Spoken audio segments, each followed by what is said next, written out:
Hello everyone, good morning to all of you and welcome to online study point. दोस्तों, आज है 3 अप्रैल और आज की इस वीडियो में हम 3 अप्रैल से रिलेटेड करंट अफेयर के सभी इंपॉर्टेंट क्वेश्चन को कवर करने वाले हैं। तो यदि आप लोगों को इस वीडियो की पीडीएफ चाहिए तो आप हमारे इस मोबाइल एप्लीकेशन को भी इंस्टॉल कर सकते हैं, जिसमें आप लोगों को डेली क्विज, फ्री पीडीएफ और प्रतिदिन के करंट अफेयर का ऑडियो भी मिल सकेगा। तो चलिए स्टार्ट करते हैं। हमारा पहला क्वेश्चन, हाल ही में सूरत कहाँ स्थित है? गुजरात में। तो गुजरात के सूरत में हजीरा बंदरगाह और दीव को जोड़ने वाली एक नई क्रूज सर्विस का शुभारंभ किसके द्वारा किया गया है? इसका शुभारंभ अभी हाल ही में मनसुख मंडाविया के द्वारा किया गया है। ये क्रूज सर्विस हजीरा बंदरगाह को दीव से जोड़ने का काम करेगी। और मनसुख मंडाविया ये है कौन? तो ये प्रेजेंट टाइम में हमारे केंद्रीय बंदरगाह, नौवहन और जल मार्ग मंत्री हैं। ये जो क्रूज होगी ये 300 यात्रियों की क्षमता वाली क्रूज होगी, जिसमें कि 16 कैबिन होंगे और एक वीक के दौरान ये क्रूज 2 राउंड लगाएगी हजीरा बंदरगाह से दीव के बीच। और यदि आप लोगों को याद होगा तो कुछ समय पहले ही, मतलब कि अक्टूबर 2020 की ही बात है, गुजरात का जो भावनगर जिला है, भावनगर जिले में हजीरा और घोघा को जोड़ने वाली एक रोपैक्स नौका सर्विस की भी शुरुआत की गई थी। तो आप यदि मैप में देखेंगे तो ये है सूरत। अच्छा, सूरत ये किस नदी के किनारे बसा हुआ है? ताप्ती नदी के किनारे। ताप्ती नदी, इसका उद्गम मध्य प्रदेश में बैतूल के मुल्ताई पहाड़ियों से होता है और ये नर्मदा नदी के समानांतर बहती हुई आकर के कुछ यहाँ पास यानी कि खंबात की खाड़ी में आकर के गिर जाती है। सूरत इसी ताप्ती नदी के किनारे बसा हुआ है और इसी ताप्ती नदी पर एक परियोजना है जिसका नाम है उकाई परियोजना। तो ये जो सूरत है और ये है दीव, इन दोनों के ही बीच में इस क्रूज सर्विस की शुरुआत की गई है।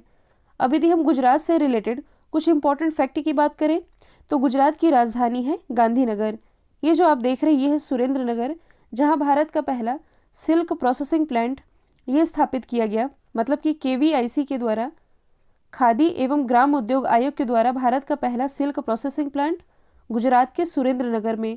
भावनगर में भारत का पहला समुद्री संग्रहालय स्थापित किया गया।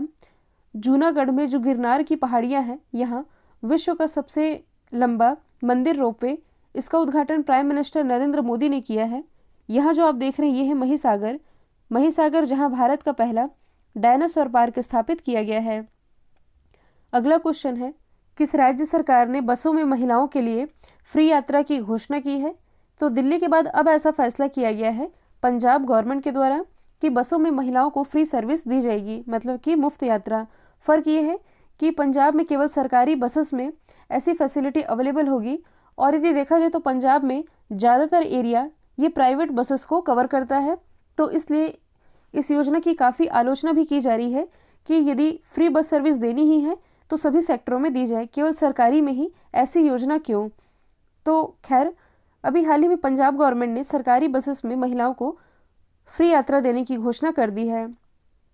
पंजाब की यदि हम बात करें तो इसकी राजधानी है चंडीगढ़। मुख्यमंत्री कैप्टन अमरिंदर सिंह, राज्यपाल हैं BP सिंह बदनौर।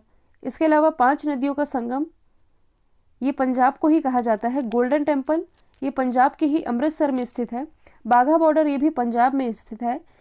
लुधियाना में कुत्तों के लिए पहला ब्लड बैंक स्थापित किया गया है। और 3 कृषि कानून के विरोध में प्रस्ताव पास करने वाला भारत का पहला राज्य ये पंजाब ही था। हालांकि सुप्रीम कोर्ट ने इस कानून के क्रियान्वयन पर फिलहाल रोक भी लगा दी है। अगला क्वेश्चन है, 2 हरित ऊर्जा कुशल शहर बनने वाला देश का पहला राज्य कौन बना है? तो ये बन गया है बिहार। मतलब कि बिहार देश का ऐसा पहला राज्य होगा जहां 2 महत्वपूर्ण शहर कौन कौन से हैं? राजगीर और बोधगया। यहाँ 24 घंटे हरित ऊर्जा इसकी आपूर्ति होगी और इस तरह से ऐसा करने वाला ये देश का पहला राज्य बन गया है जहां 2 हरित ऊर्जा कुशल शहर होंगे। यदि हम बात करें बिहार की तो इसकी राजधानी है पटना। मुख्यमंत्री है नीतीश कुमार, राज्यपाल है फागू सिंह चौहान। नालंदा में पूर्वोत्तर भारत का पहला ग्लास ब्रिज ये स्थापित किया गया है। मधुबनी जो कि अपनी पेंटिंग के कारण चर्चे में आया था। बक्सर का युद्ध ये कब हुआ था? 1764 में। बिहार में स्थित है वाल्मीकि नेशनल पार्क। यदि आप करंट से रिलेट करेंगे तो हाल ही में बिहार को डिजिटल इंडिया अवार्ड से भी सम्मानित किया गया था और एथेनॉल पॉलिसी लागू करने वाला भारत का पहला राज्य ये बिहार ही बन गया है। अगला क्वेश्चन है, भारत ने पहली बार किस दक्षिणी अमेरिकी देश से कच्चा तेल खरीदा है? तो ये खरीदा गया है गुयाना से।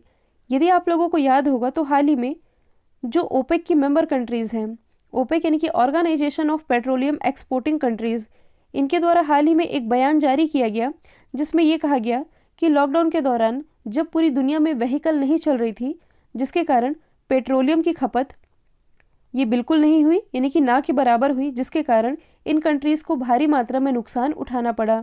तो इन कंट्रीज़ का अब क्या कहना है कि उस नुकसान की भरपाई करने के लिए हम पेट्रोल की कीमतों में वृद्धि कर देंगे।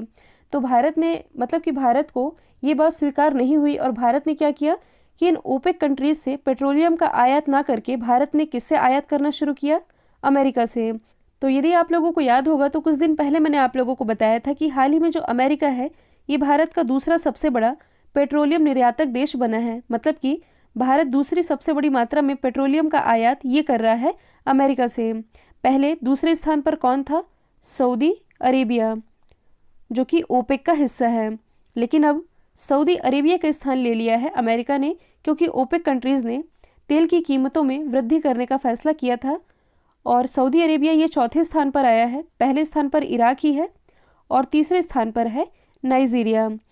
तो यदि देखा जाए तो जो अपना देश है भारत, ये ओपेक देशों से तेल का जो आयात है ये कम कर रहा है और अभी हाल ही में इसने पहली बार दक्षिणी अमेरिकी देश जिसका नाम है गुयाना, इससे पहली बार कच्चा तेल खरीदा है। और ये बात यहाँ लिखी भी हुई है कि जो भारत सरकार है ये सऊदी अरेबिया और जो भी मध्य पूर्व के देश हैं इनसे कच्चे तेलों की निर्भरता को घटाने की कोशिश कर रही है। इसी क्रम में इसने पहली बार दक्षिणी अमेरिकी देश गुयाना से कच्चा तेल खरीदा है। यदि देखा जाए तो जो अपना देश भारत है ये कच्चे तेल का दुनिया का तीसरा सबसे बड़ा आयातक देश है। भारत से पहले दो कौन देश हैं? अमेरिका और चाइना। अब यदि हम बात करें गुयाना की तो देखिए 3 कंट्रीज़ के नाम मिलते जुलते हैं जिसमें आप कंफ्यूज नहीं होइएगा। ये तो है गुयाना, कुछ यहाँ पास स्थित है फ्रेंच गुयाना, लेकिन दोनों ही अलग अलग कंट्रीज़ हैं।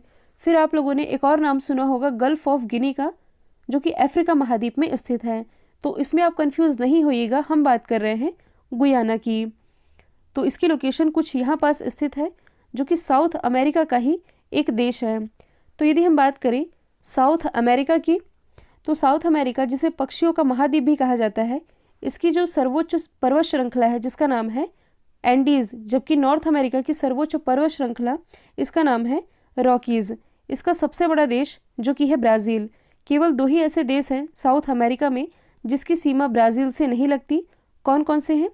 चिली और इक्वाडोर। इसके अलावा कुछ यहाँ पास लोकेशन है वेनेजुएला की, जो कि हाल ही में आर्थिक तंगी से गुजर रहा है, जिसके कारण अभी हाल ही में यहाँ 10 लाख का नोट जारी किया गया और इतनी बड़ी करेंसी जारी करने वाला ये विश्व का पहला देश भी बना था।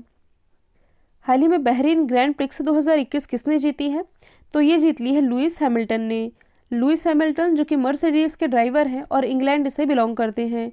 इसमें दूसरे स्थान पर रहे हैं मैक्स वर्स्टप्पन जो कि रेड बुल के ड्राइवर हैं, और जो वॉल्टरी बोट्टास है ये तीसरे स्थान पर रहे हैं, ये भी मर्सिडीज़ के ड्राइवर हैं। तो लुइस हैमिल्टन मर्सिडीज़ के, मैक्स वर्स्टप्पन रेड बुल और वॉल्टरी बोट्टास ये हैं मर्सिडीज़ के ड्राइवर। तो अब यदि हम बात करें बहरीन की तो बहरीन की कैपिटल है मनामा, करेंसी है बहरीन दिनार। वर्ल्ड इकोनॉमिक फोरम द्वारा जारी किए गए जेंडर गैप इंडेक्स यानी कि लैंगिक समानता सूचकांक जो जारी किया गया है 2021 का, इसमें कौन सा देश टॉप पर है? तो इसमें टॉप पर है आइसलैंड। ये जो सर्वे है ये 156 कंट्रीज़ के बीच जारी किया गया, जिसमें आइसलैंड ये तो है टॉप पर। इंडिया की रैंकिंग है 140वीं। जो अपना देश भारत है इसकी रैंकिंग मतलब कि 28 पायदान ये नीचे खिसक आया है, क्योंकि लास्ट ईयर इसकी रैंकिंग थी 112 यानी कि 112 और अब इसकी रैंकिंग है 140वीं। रिपोर्ट के अनुसार जो अफगानिस्तान है ये सबसे खराब प्रदर्शन करने वाला देश है। यदि हम बात करें भारत की तो दक्षिण एशिया में ये तीसरा सबसे खराब प्रदर्शन करने वाला देश बन गया है। तो अब यदि हम बात करें आइसलैंड की तो इसकी कैपिटल है रेक्जाविक, करेंसी है क्रोना। और कल ही मैंने आप लोगों को बताया था कि हाल ही में यहाँ लगभग 800 से 900 साल बाद ज्वालामुखी विस्फोट भी हुआ है और ग्लोबल पीस इंडेक्स 2020 में आइसलैंड ये रहा है टॉप पर। इंडिया की रैंकिंग ये है 139। अब यदि हम अदर ऑप्शन को डिस्कस करें तो नॉर्वे जो कि ह्यूमन डेवलपमेंट इंडेक्स में टॉप पर है, इंडिया की रैंकिंग है 131। डेनमार्क ये करप्शन इंडेक्स में टॉप पर है, इंडिया की रैंकिंग है 86। हाल ही में चर्चित रूपपुर परमाणु ऊर्जा संयंत्र ये किस देश में स्थित है?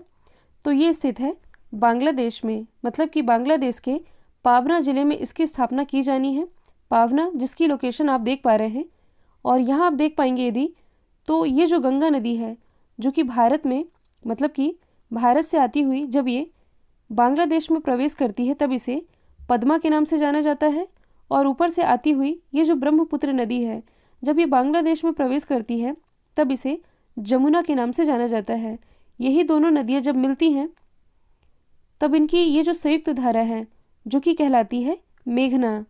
तो इसी पावना जिले में रूपपुर परमाणु ऊर्जा संयंत्र ये लगाया तो जाएगा भारत के द्वारा, मतलब कि पूरा कार्य भारत करेगा, लेकिन इसके लिए भारत किसकी सहायता ले रहा है?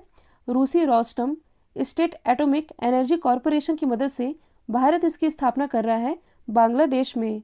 और ये इसलिए भी इम्पोर्टेंट है क्योंकि ये बांग्लादेश का पहला परमाणु संयंत्र होगा। 2 इकाइयाँ स्थापित की जाएंगी जो कि एक 2022 तक, दूसरी 2024 तक बन करके कंप्लीट हो जाएगी, मतलब कि ये शुरू हो जाएगी। और प्रत्येक यूनिट में 1200 मेगावाट बिजली का उत्पादन होगा, ऐसी योजना बनाई गई है। इसके बारे में आप पढ़ भी सकते हैं। अभी मैंने बताया है कि पावना जिले में ये बनाया जाना है और इसका जो निर्माण है ये पद्मा नदी के किनारे किया जा रहा है। पद्मा नदी जिसे हम भारत में गंगा नदी के नाम से जानते हैं, इसी के कारण ये चर्चे में आया है। यदि हम बात करें बांग्लादेश की, इसकी कैपिटल है ढाका, करेंसी है टका, प्राइम मिनिस्टर है शेख हसीना, और अभी हाल ही में भारत और बांग्लादेश के बीच तीसरी पैसेंजर सर्विस शुरू की गई है जिसका नाम है मिताली एक्सप्रेस। इसके पहले 2 कौन थी? बंधन और मैत्री। हाल ही में बांग्लादेश की पहली ट्रांसजेंडर न्यूज़ एंकर कौन बनी है? तो ये बनी है तशनुवा सिरीर। हाल ही में किस बैंक ने कॉन्टैक्टलेस रुपए कार्ड लॉन्च करने की घोषणा की है? तो ऐसी घोषणा की गई है यूनियन बैंक के द्वारा। तो यदि हम बात करें यूनियन बैंक ऑफ इंडिया की, इसकी स्थापना 1919 में की गई थी। हेडक्वार्टर स्थित है मुंबई महाराष्ट्र में। इसके एमडी सीईओ ये है श्री राज किरण रॉय, और इसी बैंक ने संपर्क रहित रुपए कार्ड लॉन्च करने की योजना बनाई है। अब यदि हम अदर बैंक के बारे में डिस्कस करें जो कि चर्चे में रहे हैं, HDFC बैंक जो कि लगातार 7वीं बार भारत का मोस्ट वैल्यूएबल ब्रांड बन गया है। ICICI बैंक, इसने भी हाल ही में कार्डलेस कैश विड्रॉल की सुविधा शुरू की है। कोटक महिंद्रा बैंक तो ऑनलाइन KYC यानी कि नो योर कस्टमर की फैसिलिटी प्रोवाइड कराने वाला ये भारत का पहला बैंक बन गया है। पाक जलडमरू मध्य को तैरकर पार करने वाली भारत की दूसरी महिला कौन बनी है? तो ये भी हाल ही में बन गई है श्यामला गोली। यहाँ टाइपिंग मिस्टेक है, इसे मैं PDF में मॉडिफाई कर दूंगी। तो सबसे पहले आप लोकेशन देख लीजिए कि ये पाक स्ट्रेट ये है कहाँ? तो भारत और श्रीलंका के बीच स्थित है पाक स्ट्रेट, और इस पाक स्ट्रेट को लगभग 13 घंटों में इन्होंने कंप्लीट किया है। 30 किलोमीटर की ये जो दूरी रही जो कि इन्होंने तैर कर पार करी, और ऐसा करने वाली ये भारत की दूसरी महिला बन गई हैं। हैदराबाद से ये बिलोंग करती हैं। अच्छा, ये बनी है दूसरी, तो इनसे पहले कौन थी? पहले थी बुला चौधरी। अब यदि हम अदर ऑप्शन को डिस्कस करें तो आरती साहा ये कौन है? तो जो इंग्लिश चैनल है, इंग्लिश चैनल की लोकेशन मैंने आप लोगों को बताई है, ब्रिटेन और फ्रांस के बीच में स्थित है इंग्लिश चैनल। लगभग 34 किलोमीटर इसकी लंबाई है। इसे तैर कर पार करने वाली पहली भारतीय महिला ये है आरती साहा, जबकि पहले भारतीय पुरुष ये है मिहिर सेन। विराट चंद्र कौन है? तो इनकी उम्र है 7 साल। ये हैदराबाद से बिलोंग करते हैं। अफ्रीका में जो माउंट किलिमंजारो है इस पर फतह करने वाले ये दुनिया के सबसे युवा व्यक्ति बन गए हैं। ये क्वेश्चन मैंने रिवीजन के लिए रखा है। गर्भपात का सामना करने वाले श्रमिकों को पेड लीव देने वाला दुनिया का दूसरा देश कौन बना है? तो दूसरा देश ये बन गया है न्यूजीलैंड। अच्छा, न्यूजीलैंड ये बना है दूसरा देश, तो पहला कौन है? पहला है अपना देश भारत। तो अब हम जान लेते हैं न्यूजीलैंड के बारे में। न्यूजीलैंड की कैपिटल है वेलिंगटन, करेंसी है डॉलर, यहाँ की प्राइम मिनिस्टर हैं जेसिका अर्डर्न। इसके अलावा न्यूजीलैंड कैबिनेट में शामिल होने वाली भारतीय मूल की पहली महिला कौन बनी है? प्रियंका राधाकृष्णन। न्यूजीलैंड का ये जो ऊपरी हिस्सा है और ये जो नीचे वाला हिस्सा है, इन दोनों के ही बीच में एक स्ट्रेट है जिसका नाम है कुक स्ट्रेट। हाल ही में विश्व के 8वें महाद्वीप की खोज की गई है जिसका नाम है जीलैंडिया। इसकी लोकेशन कुछ यहाँ पास स्थित है। और आईसीसी वुमेन्स वर्ल्ड कप जो कि होने हैं 2022 में, जो कि न्यूजीलैंड के द्वारा ही होस्ट किया जाएगा, और इसके लिए आधिकारिक गाने के रूप में किसे चुना गया है? गर्ल गैंग को, जो कि न्यूजीलैंड की ही एक सिंगर के द्वारा गाया गया है। कल जो मैंने आप लोगों से सवाल पूछा था, इसका राइट आंसर था तापसी पन्नू।